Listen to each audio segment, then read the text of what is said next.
Velkommen til Lørn.tech, en læringsdugnad om teknologi og samfunn, med Silvija Seres og venner.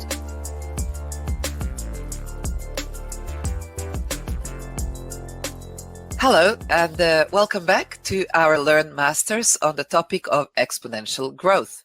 I'm Silvija Seres and my guest today is Jennifer Vessels, and we are just starting our lecture number 4. Welcome back, Jennifer. Thank you. Good to be here. So, very good to have you here, still and again. And so this is our final chat on the topic of exponential growth. And the way we usually structure this is that this is a workshop.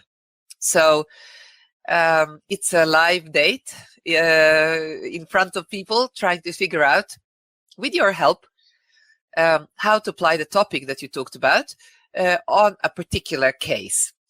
And in our case, it's learn, always learn. So perfect. I have a company.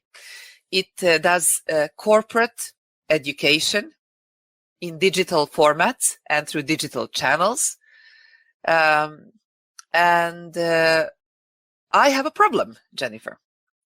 When I look for investors, so companies are beginning to buy from us.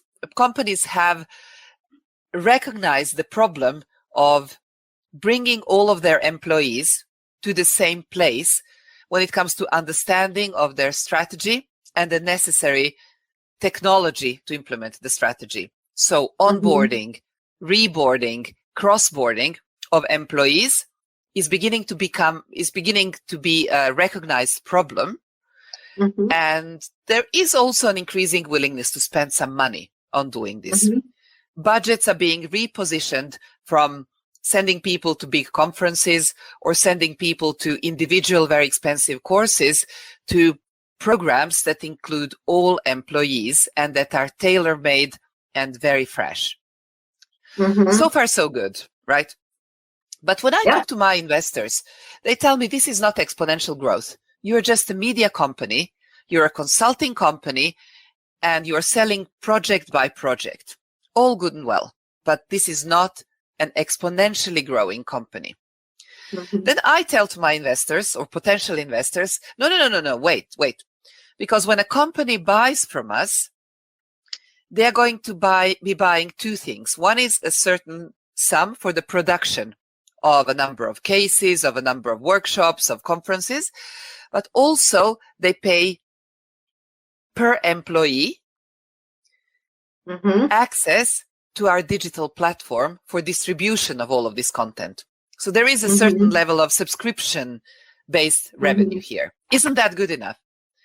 And then they tell me, well, you still have to convince me that the company will come back with these licenses year after year after year. And what's the compelling and necessary reason you're providing them to come back with this? That's the one requirement they have for exponential growth. They want to see this annual recurring revenue.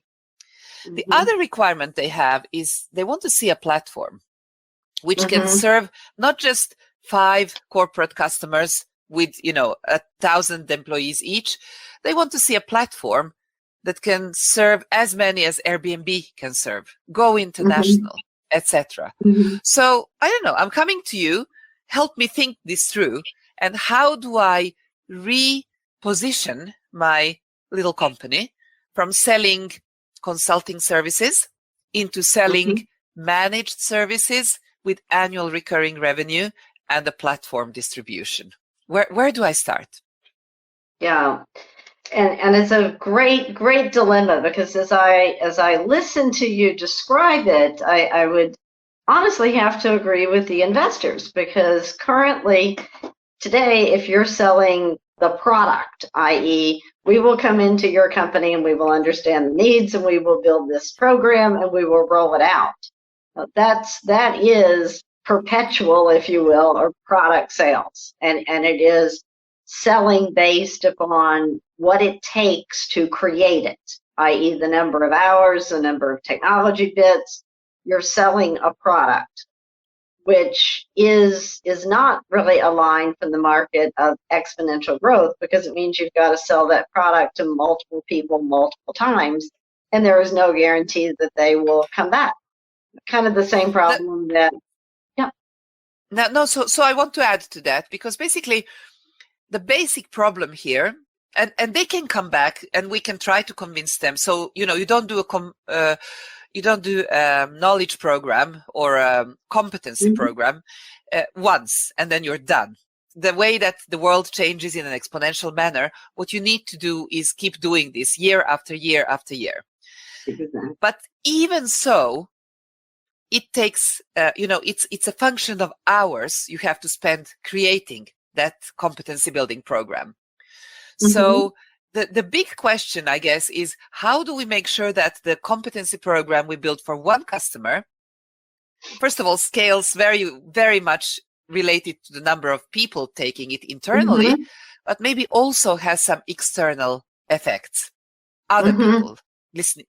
Or what do you think? How can we move from this point of, being paid by the hour? Yeah. So the real answer is to understand what is the unsolved problem that you're solving better than any other solution out there that multiple companies have a need for. What is that number one thing that makes Lørn the right choice for 100 companies in Norway or 1,000 companies around the Nordic that no one else can do? If I'm just making this up, but let's say if you talk to your customers and you talk to people you want to have as customers, and you identify through that exploration that the thing they are not getting from any other education, LinkedIn learning, conferences, everything, the thing they're not getting is the real human, practical conversations with thought leaders. They get a lot of theory, they get a lot of speakers, but they don't get conversations that apply to their business. If that's the thing they're missing, then you ask them, for you to have a regular, ongoing, every year, X amount of access to conversations with the latest thought leaders, what would you be willing to pay for that? That's part of that exploration. So if they want to hear from 3 of the latest thought leaders in conversation with Silvija every year and they're willing to pay money, that's what you begin selling. You begin selling real conversations as a service. I think we're getting close to the core of the missing item. So, storytelling on your own cases is the missing part of corporate education, as I see it. I think that there are really good courses on the theory of many topics. Yes. Actually, what we're doing now is more similar to what LinkedIn Learning does, or Videocation, or Coursera, or Glassdoor, or Udemy, or Udacity, and they create video first, or sound first, or text first with a quiz, and you can go and learn a topic. But very often, it is not a conversation, and so you have to watch a video, be fully concentrated. So the first innovation that I think is ours is that we are using podcast as an educational format because we believe that it reaches people in these in-between moments, which is the only time left available for learning. You're really busy in your job, you're really busy in your private life, or you should focus on your private life when you're having your private life. But while you're driving to work, while you're exercising, while you're painting your house, while you're sitting in the airplane, you can listen and learn.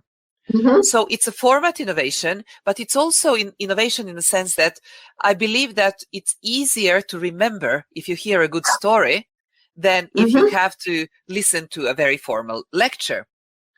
So it's a podcast for the time in between. It's a conversation and the story, so that it would be an easy pill to swallow. It is very, very comfortable. It's very convenient. And it's in this combination of new formats, the third innovation is your own stories. I believe that people learn more from their own stories told with the right understanding of all this new technology and trends than they would learn from a story about GE or Microsoft or Tesla or Airbnb or Amazon. So it's creating this space for learning within your own tailored content, put in a new format, and then getting everybody on board. That's a really important part of it as well, because what you see in most companies is that there would be people like you and me that are, almost pathologically optimistic and curious and keen to learn. And then the 70, 90% that says, I'm more than 35 years old. I have more than enough to do in my job. And can you just let me get on with my job? I can't be bothered, honestly. And so how do you get all of them on board? Because this has to be a joint journey. You can't go it alone. So something about that is the idea. Yeah, and I love the idea of the uniqueness being the storytelling and making it real for people. So the question that I would suggest, you go out possibly and talk to your customers about is what are the kinds of stories that would really make a difference in their organization? What are the areas in which they have experts internally that could contribute to those stories? Because I'm just making this up, let's say you talk to people in Storebrand and they say, I have Jan over here who is absolutely great at telling stories about when he worked at Google and how analytics worked and how that applies to the insurance business. Great. Let's sign Jan up to do one of these. Let's get him motivated. Let's get him psychologically committed. He's going to find more Jans in the company, and you build a momentum.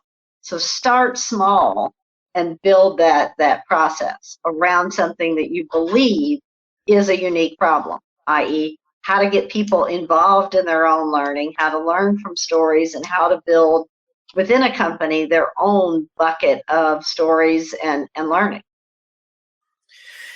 And that's part of what we do, and that part goes really well. The difficult bit is actually getting all employees on a platform.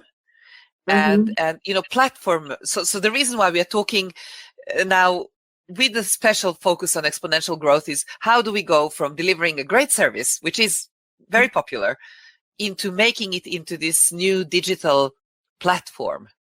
And what are your thoughts there?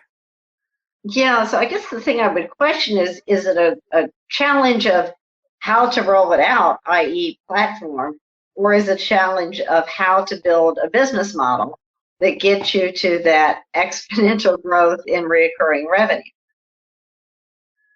Now, if the problem is more on how do we get the exponential growth in revenue, I would suggest you look basically at what is going to drive people, i.e. your decision makers in companies. What is going to drive them to commit to annual revenue rates at a higher level? It may be having more people use the platform. That may be one way of getting a higher revenue amount, or it may not be. A company may say, we have 25 people that are our high potential upcoming leaders. We want them using the platform 50% of the time. We don't care about the other 75%. This is where I have actually the biggest kind of challenger sales moment with the companies, because if we all continue doing that, and this is what companies do today, they have their high potentials sent to good programs, national or international, And it's the same high potentials who already go to Coursera and LinkedIn in addition to this. The problem is that you can't build your company's future on the top 10% of your employees alone. You can't have an HR strategy that is going to try to get rid of the remaining 90% and keep replacing them every third year with these new high potentials that will also become outdated after 3 years.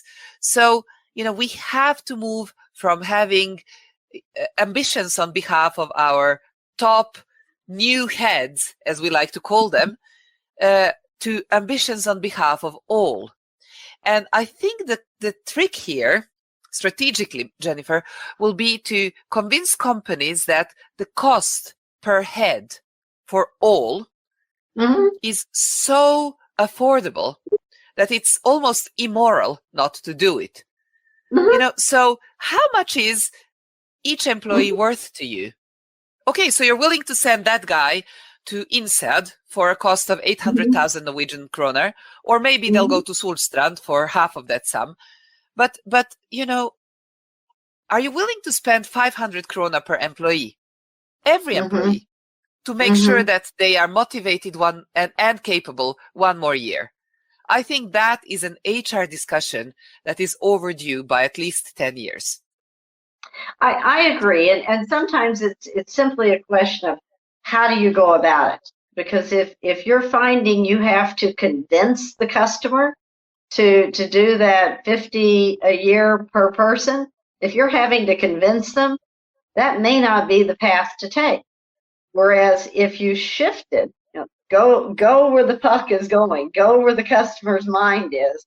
If you shifted to say, instead of spending 800,000 or 400,000 for these 50 people, why don't you spend X amount to cover these 50 people?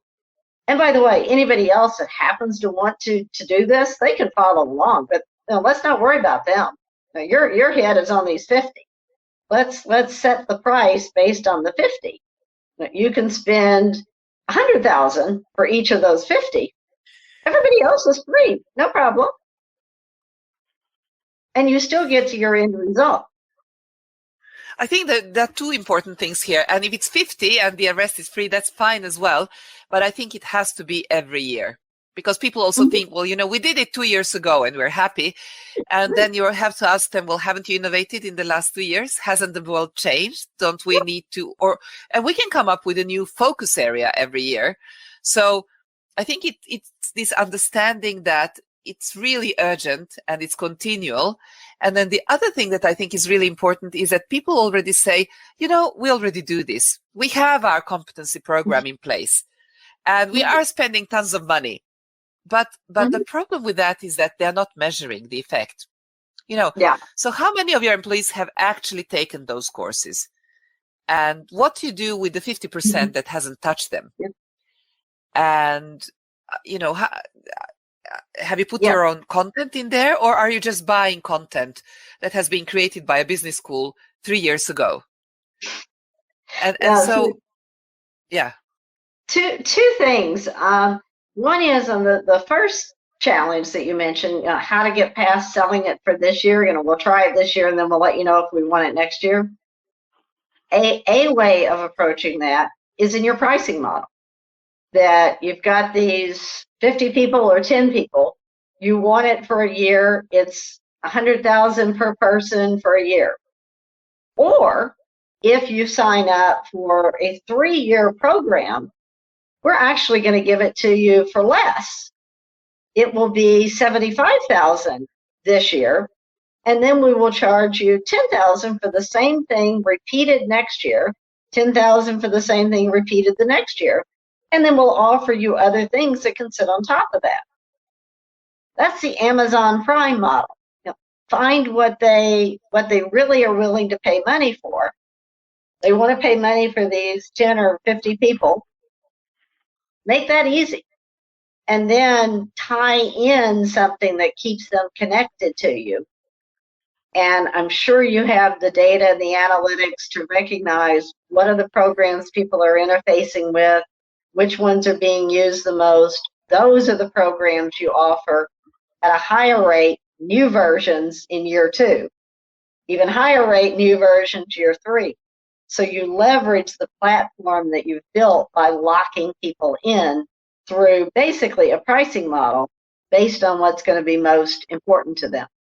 That would be the first part that I would start with.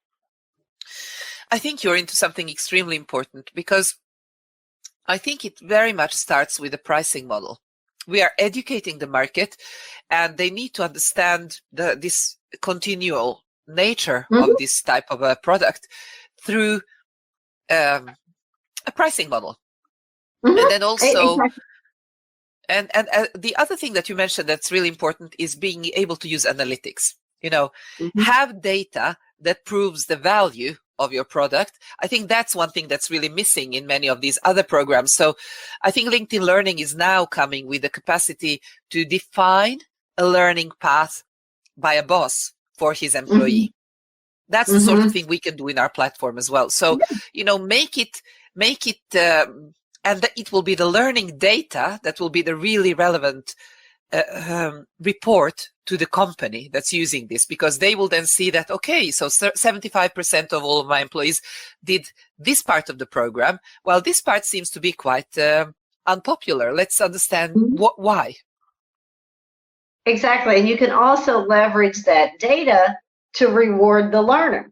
So you send stars out. Yanni, you've just completed your 3rd program. Give some feedback to your manager.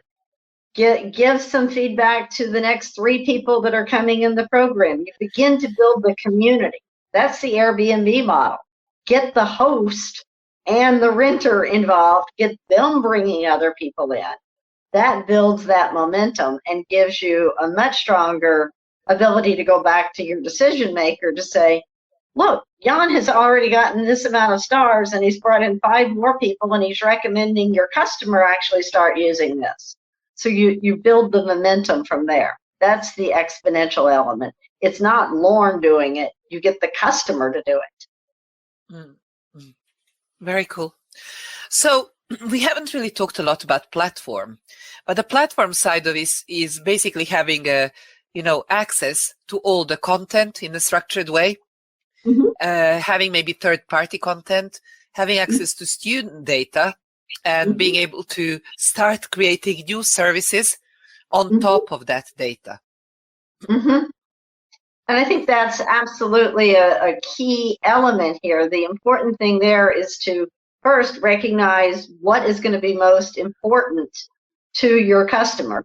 What's going to drive that user adoption, i.e. the people to actually take the programs? What would they be willing and able to come back into and do?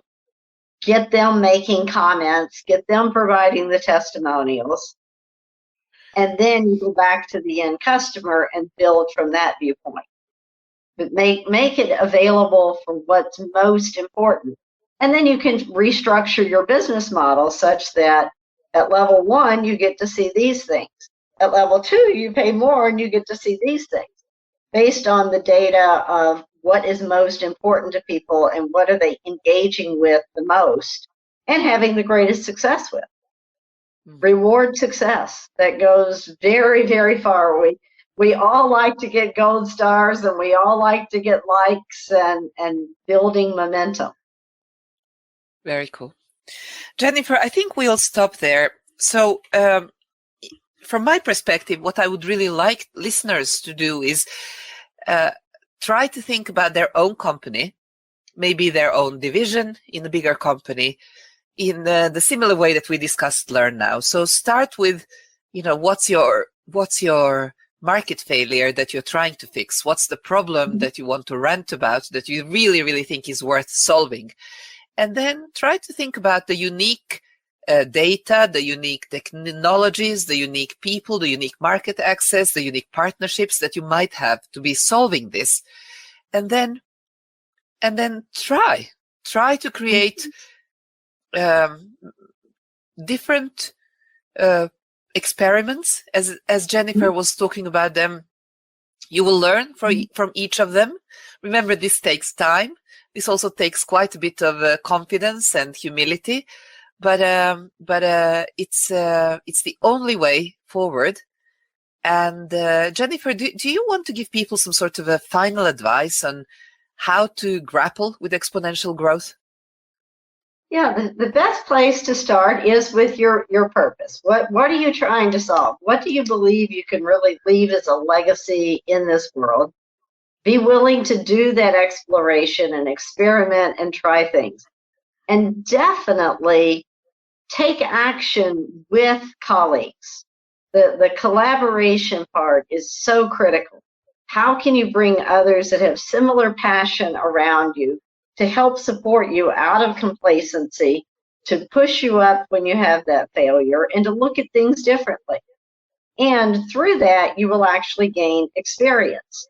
And as you gain more experience, you can go back and look at and say, based on the data that we have of what people are doing, what the user rates are, where we're succeeding, how can we bring more in, and then how do we set our business model, our pricing, and our long-term strategy around customer value? Because ultimately, the technology and the platform that we have, that is that fertile soil. What's really going to create the flowers and the blossoms in the garden is based on the value that you're going to bring forward into the market.